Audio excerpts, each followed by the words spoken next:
मध्यम धागा कापूस हा 7,121 हा त्याचा हमी भाव आहे। हा हमी भाव मागील वर्षापेक्षा 501 रुपयांनी वाढवलेला आहे।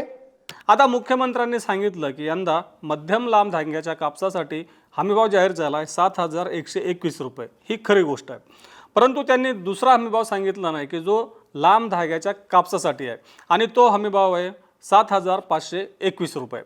आता आपण जर महाराष्ट्राचा विचार केला तर महाराष्ट्रामध्ये जास्तीत जास्त उत्पादन हे लांब धाग्याच्या कापसाचं होत असतं। मग ज्या कापसाचं उत्पादन आपल्या राज्यामध्ये होतं किंवा जास्त प्रमाणात होतं, त्याचा हमीभाव नेमका किती आहे हे आपल्या मुख्यमंत्र्यांनी सांगितलंच नाही। आता त्यांनी सांगितलं की बाजारामध्ये कापसाला 7,200 ते 7,500 रुपयांच्या दरम्यान भाव मिळतोय।